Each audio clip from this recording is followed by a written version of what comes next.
Hey everybody, let's do some math and bake cookies at the same time. The recipe is at the end of this video. I have pre-measured all the ingredients. First, you want to start by melting the butter.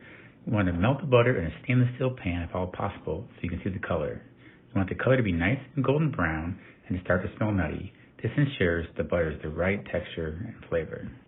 Here are all the ingredients laid out in order you're going to use them. Butter, brown sugar, white sugar, salt, vanilla, and eggs. Have your parents pour the melted butter into a bowl. Safety first. After your parents have poured the butter in the bowl, you're going to go ahead and put the not melted butter into the bowl as well. You're going to slowly whisk that together. The next ingredients are your wet ingredients: sugar, brown sugar, salt, vanilla, and eggs. We're going to take the butter next and add it to the hot butter to bring the temperature down to a more safe temperature for us to mix ingredients with.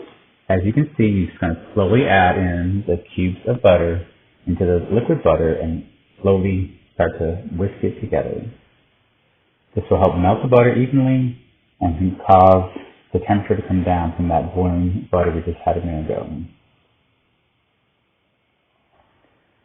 After that's completely melted, you want to add in the white sugar. Slowly pour the white sugar in as you whisk. This helps to dissolve the sugar in the butter mixture. The next ingredient we're going to add is the brown sugar. As you can tell, the brown sugar is a lot more than the white sugar. This gives the cookies a better flavor than just white sugar alone. This starts to taste like caramel at this point. Very hot though. Then add the salt. Salt always helps balance out the sweetness and brings out other flavors. Then you can pour in the vanilla extract, and that will bring out more flavors and give the depth of the cookies a nice deep flavor. Mix that very well, and then add one yolk at a time into the mixture. I've already added some yolk at this point. There's a lot of mixing. After the last yolk is in, you want to mix vigorously for 30 seconds.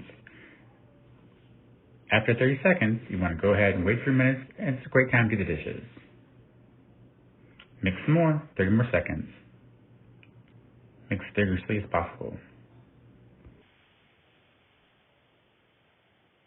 Yeah, it's getting creamier and creamier the more I mix it. Allowing the sugar to rest between lets it build up the flavor we need. After another 2 minutes rest, then mix it vigorously for another 30 seconds, and that should be the final time you need to mix it. Now, onto the dry ingredient. Here we go with the flour. That's the main part of our recipe. The biggest part of the cookies are flour. I'm going to go ahead and add in some baking soda. That gives the leavener, help us for the cookies to rise. Do not whisk, just fold.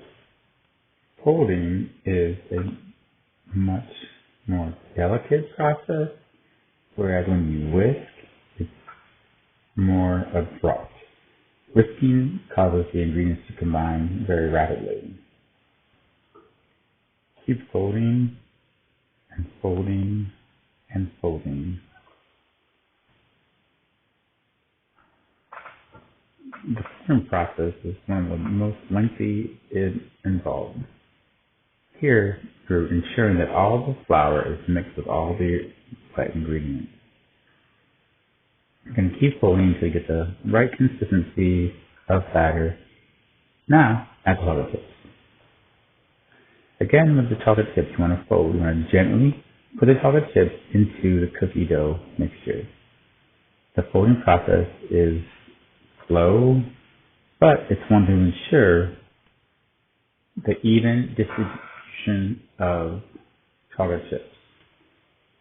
This allows for you to clearly see how many chips per batter ratio there is.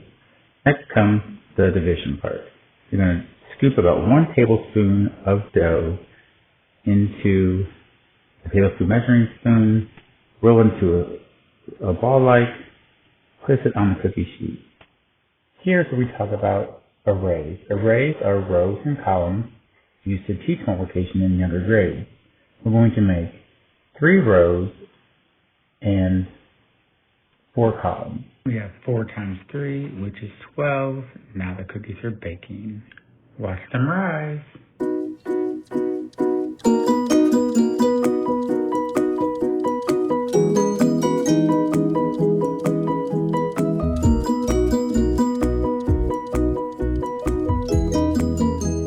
Get ready to pause.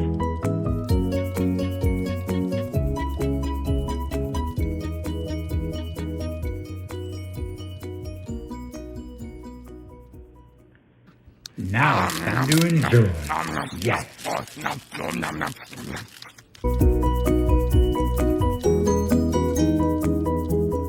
Thank you for watching.